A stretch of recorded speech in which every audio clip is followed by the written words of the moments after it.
Welcome to Into Africa. My name is Judd Devermont. I am the director of the Africa program at the Center for Strategic and International Studies. I was the National Intelligence Officer for Africa and worked at the National Security Council. This is a podcast where we talk politics and challenge paradigms. On deck today, South Sudan's combatants signed a new peace agreement in September 2018. Is it working? Gabonese President Ali Bongo has been in and out of foreign hospitals since October 2018. In the meantime, there was a failed coup attempt against his government. How will this end? Plus, we have an in-depth conversation on the Gulf states' interference in the Horn of Africa. We discuss why this has the potential to go very badly. So whether you have a history with the continent or you're a newcomer, we want to get you into Africa. South Sudan President Salva Kiir and his rival Riek Machar back in September of 2018 signed a new ceasefire agreement known as the Revitalized Agreement on the Resolution of Conflict in South Sudan. The agreement was brokered by the president of neighboring Sudan and includes a ceasefire by Saturday, the forming of a transitional government within 4 months, and the release of all political prisoners. Some are hailing it as a breakthrough. Others say it's not going to address the underlying drivers of violence. What's really happening in Sudan? Joining me today to discuss the fragile, incomplete peace process is Zach Vertin, the author of the new book, A Rope from the Sky, The Making and Unmaking of the World's Newest State. Raechel Haecker, a former Deputy National Intelligence Officer for Africa, and Godfrey Musila, an expert on international law and security. Zach, how do we get here? It seems like we keep reviving the same deal over and over again with the same leaders. Now, you recently wrote a book about South Sudan's independence and the civil war. Do you think this represents a new opportunity?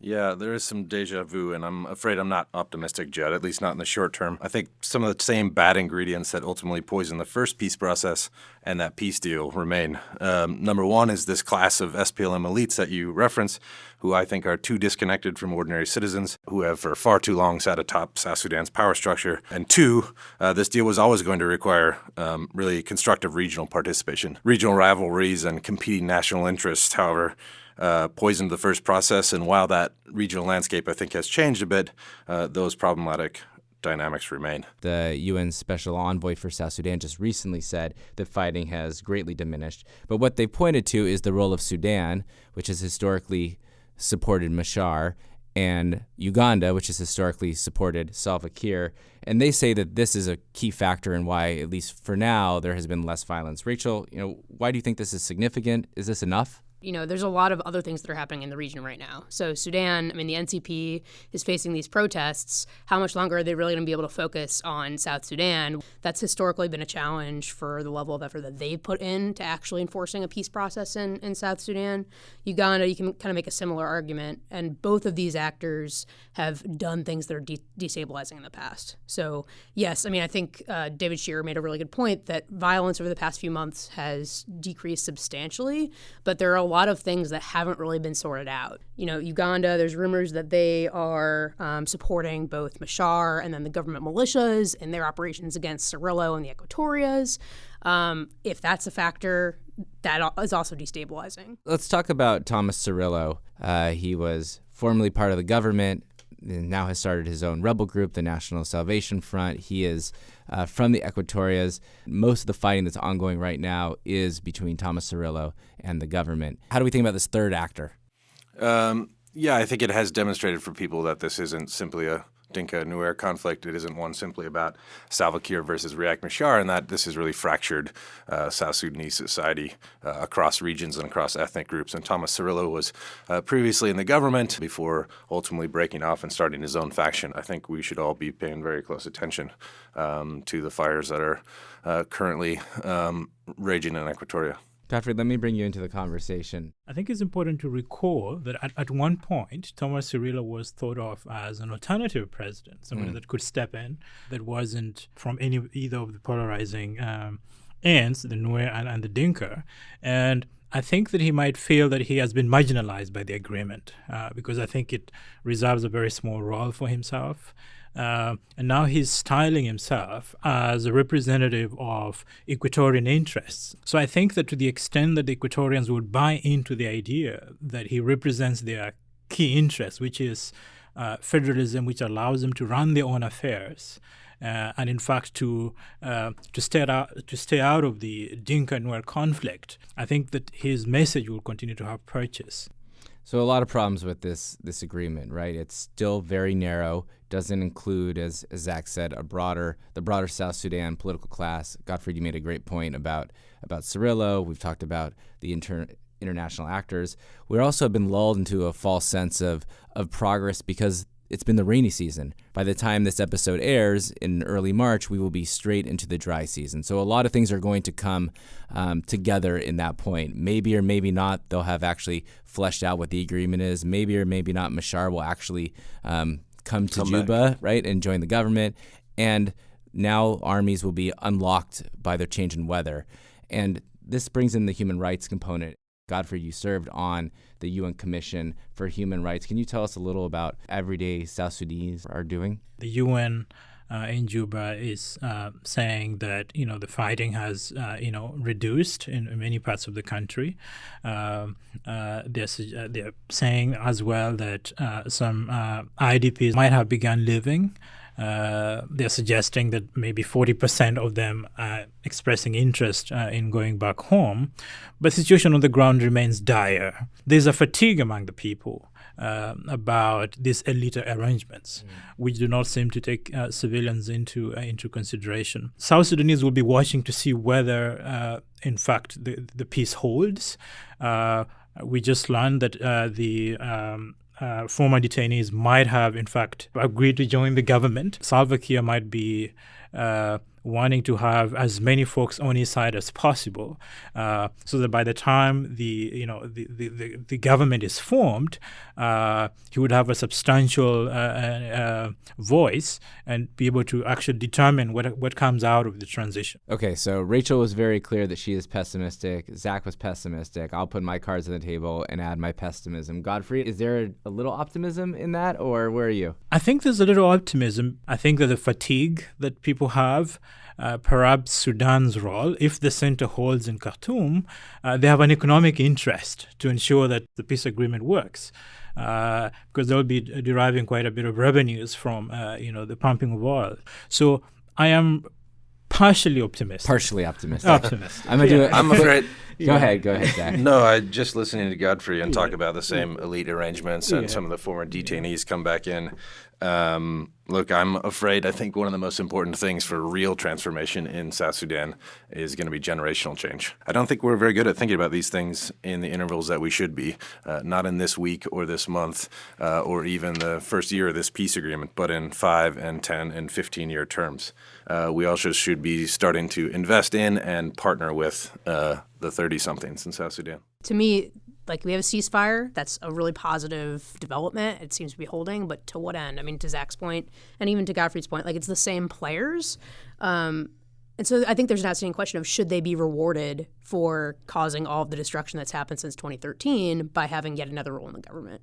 And there's not really an alternative to that at this point, but maybe in time there can be. There's a great book about the end of the Angolan Civil War, or at least a pause in the fighting in the 1990s, and a journalist goes out and writes a book about it. And he keeps saying the people they're war weary, they're tired of war, and that's why peace is opening up.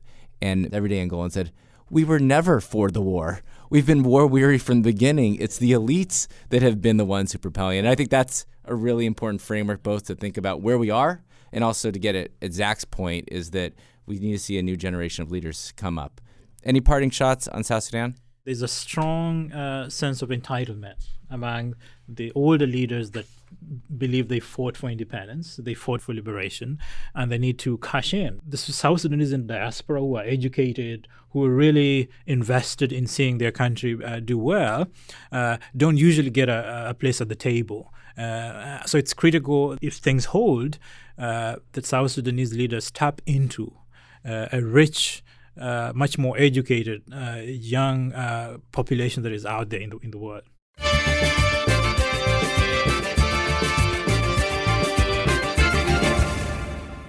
I've been waiting for months to talk about Gabon, and back in October of 2018, the president of Gabon, Ali Ben Bongo, suffered a stroke while he was in Saudi Arabia.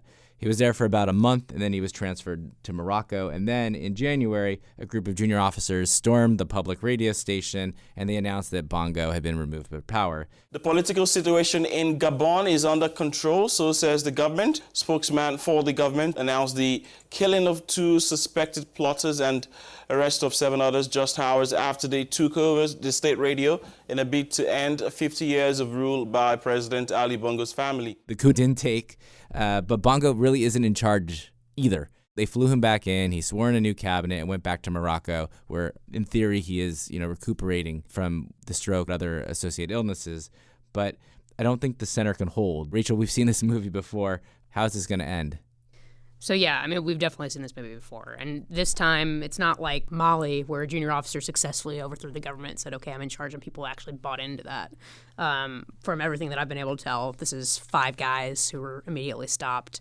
And they were smart in going after the radio station. But to me, the fact that the rest of the military responded the way that they did to tamp this down tells me that Bongo still has control over them. And he was a former influence. defense minister, so he has these real deep ties to the military. So that loyalty is still there. As long as that holds, they're going to continue to be his guarantor for as long as he's ill and or until he can put some kind of succession plan in place. The longer that he's ill, and particularly if that transitions to him being incapacitated, which we've seen that before too, We right? saw in Nigeria. Right.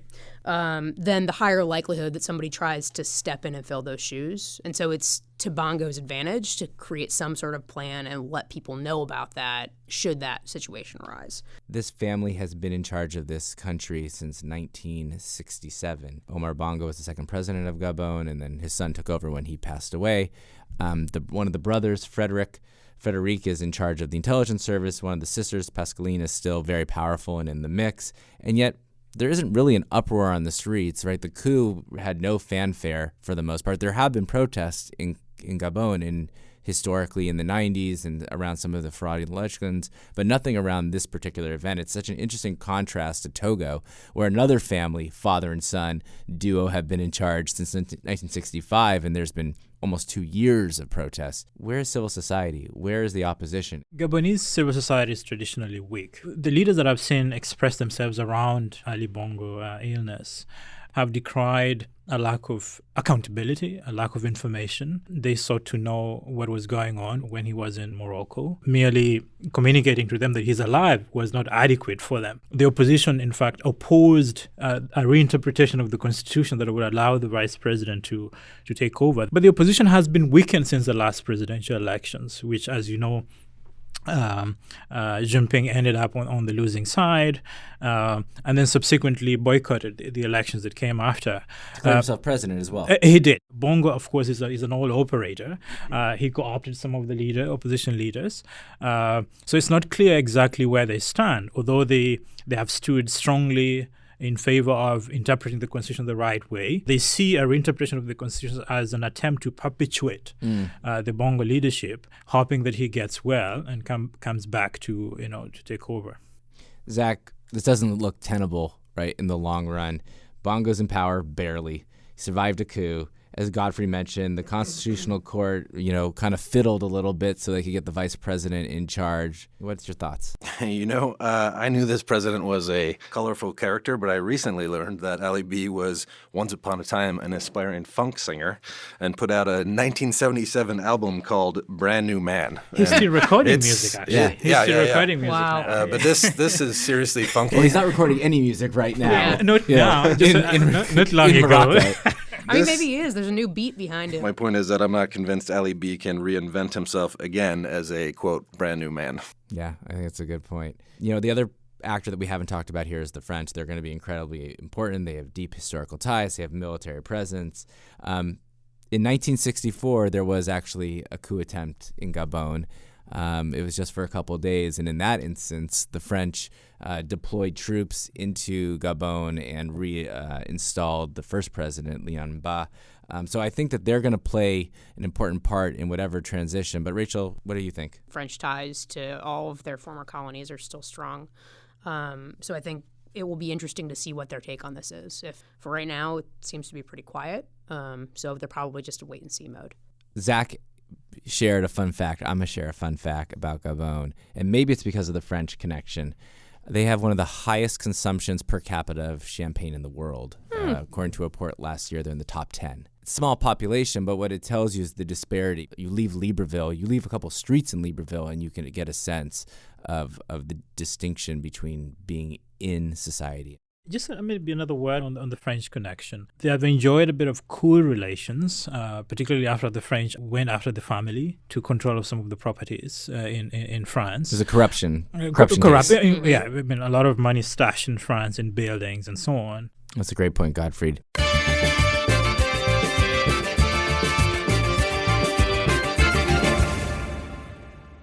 Let's shift to our big conversation, the paradigm. Here in Washington, when policymakers think about Africa, global community, they generally think about Europe as an ally, and they think about China, and now Russia as an adversary, and they don't really see the full chessboard. How many different countries across the world are investing in Africa, are doing diplomacy, have military relationships, and the place that we're finally seeing this dramatically, that is, I think, finally reaching a Washington audience is the Gulf states.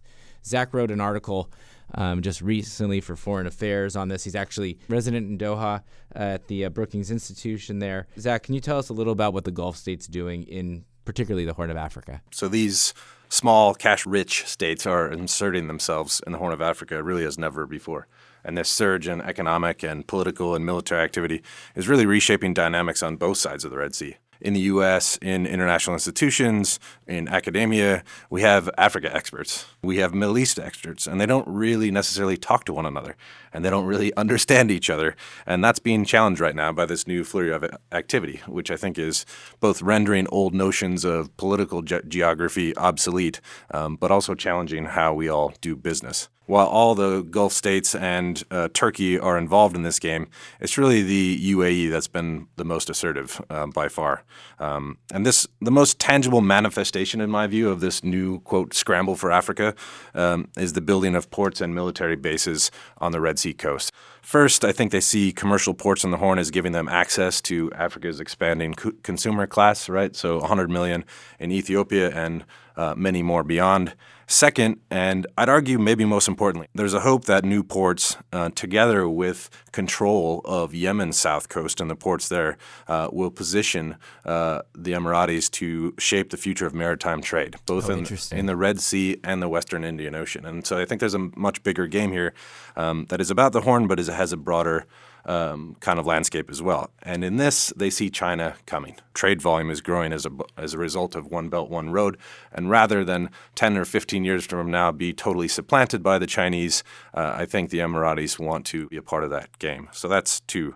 Third, I think they've established military outposts, Gulf states, both to prosecute the war in Yemen, but also to project themselves and protect regional security interests in the long term. And finally, this is about the Arab Gulf spat, right? So each of these states have snatched up territory and relationships with African clients in some way as a hedge against regional rivals. In some ways, I think the chessboard of Middle Eastern power politics is now expanding to the Horn of Africa. We think about our interests and how they may or may not be or hindered by the Chinese encroachment in Africa, but we rarely understand that China moving into Africa has actually set other countries to change the way in which they think about the continent, because they see themselves potentially being crowded out of this market. And it's not as acute, but the Saudis, UAE, Qatar, they're all playing a role in West Africa as well. So Horn of Africa, by virtue of proximity and because of some of these key, commercial maritime passageways, gets most of the attention, but I just want to put that out there. I know that people like the scramble for Africa analogy. I don't like it. The new scramble, the new scramble Africa. Maybe my take is the new great game in Africa. Godfrey, from where you stand, how do African states, African publics see this new attention from Gulf states? We've seen as well Israel, moving in quite strongly in agriculture, in security, and so on. Just renewed ties with Chad, absolutely. And they're flirting with absolutely. Sudan. So I think for the Africans on the street, any opportunity that exists for governments to obtain aid and so on to improve the economic situation on the continent will be seen positively. There have been complaints, and quite acute, about governments partnering with foreign government, China and Israel, obtaining tools for surveillance and so on. So it's also seen negatively from a privacy, human rights perspective. But I just wanted to make the point that that these interactions might actually exacerbate some of the conflict that exists. Sudan and Egypt, they have a territorial conflict. Eritrea and Djibouti, Djibouti and Somalia, and then Ethiopia and Eritrea, although the UAE has just intervened to, in fact, broker an agreement that now is opening up opportunities in the region. So those interactions might in fact, in essence, exacerbate some of the conflict that exists. As the Ethiopia-Eritrea situation shows, they might in fact improve relations for the benefit of the peoples of both countries. It's a really interesting point, Godfrey. So, Zach, as you've been living in the Gulf, do Gulf governments, Gulf states understand that they are kicking a hornet's nest potentially, or do they see just the positive sides, as Godfrey mentioned? And then, Raechel, maybe you can expand a little bit more about how this could go terribly wrong. I don't think there's a terribly deep understanding of domestic politics in most of these horn countries, and I'm not sure there's much of an interest in understanding it, right? These Gulf states are throwing their weight around and throwing around their money. African states, if they can harness it, this can be in their interest, but it's highly asymmetric at the moment. So just as an example, you mentioned the Emiratis and the Saudis brokering the peace deal or the initial rapprochement in Ethiopia and Eritrea. And I think that initial rapprochement, and there's a long way to go, by the way, was really driven by domestic politics in Ethiopia and Eritrea. And I think the Gulf states came in at a late stage and provided some sweeteners, and that's absolutely necessary. I'm not convinced they played a significant role in brokering it. So I think there are a lot of risks. To Zach's point, I don't think Gulf states in general really understand what they're getting themselves involved in. In the 2000s, when Abdullah was still around, they viewed Sudan as a potential breadbasket for the kingdom and bought up huge tracts of farmland. They were never really developed. And now they're back in East Africa now that there's been a total change in leadership in the kingdom. So from their vantage point, I think this is kind of uncharted territory in that they're dealing with actors that they don't really understand. From the African perspective, this also has a lot of risks. And I think whether or not the Gulf investment really starts to kind of trickle down to average people will be very, very telling. One notable thing about the UAE in building the base that they did in Eritrea, one, that gave substantial development and money that government really could use. Well, it brought SAS in from the cold, really Totally. helped them lift sanctions, a long sort of ostracized regime as a result of this. So the consequences are clear. In Ethiopia to do something about this. But it also provided a really useful launching point for operations in Hudaydah. Right? So, there are dual motivations that are happening here. And I think from the Gulf's perspective, their goals of economic dividends, strategic military locations, not just for themselves, but also to take those away from Iran. Those are fueling their involvement, and how African states will try to entice them in order to get whatever they want out of the equation, I think that's an open question. The interesting point is that this extraordinary change happens in Eritrea, and it happens in large part because there's a falling out in Djibouti over the existing port there that they'd managed for a long time. And as a result, they don't put up a military base there. And thus this chain of events begins involving Eritrea and Ethiopia. To me, that's a huge risk. Their economic involvement in Djibouti is long-standing. Saudi, interest in having some sort of military role for operations in Yemen, long-standing. Dubai Ports World, yes, they've been there for forever, and yes, they had tremendous impact on Djibouti becoming a major commercial port. But China came in and built a bigger port. So how much are you actually paying attention to the other players outside of your small region and what their goals are? This is a complicated problem set. These are interlocking issues. They're building on each other. As everyone has mentioned, not all of the actors have a full understanding of what their counterparts' interests or politics are. And so it brings us to the final question is, what should the United States, or what should African governments, or what should the Gulf or friends of this region do? And so I'll leave it up to everyone to sort of hone in on where they want to focus. But I think we are getting to a place, thanks to great work by Zach and other scholars, of understanding the problem, or as my old boss used to say, admiring the problem. And now I think we need to pivot to what should we be doing? Godfrey, you want to take a first crack at it? This jockeying for influence in the region, I think, presents great opportunities for African governments to cut deals that advance the interests of their people. But that, of course, is not always the case. One would hope that as African governments engage with this new interests that the continent is attracting, they should do so in favor of their people in terms of strengthening economic development, fostering a secure environments for people to be able to go to school and to do business at a community level. And obviously one hopes that those relationships do not undermine human rights. Great, Godfrey. Thank you. Zach?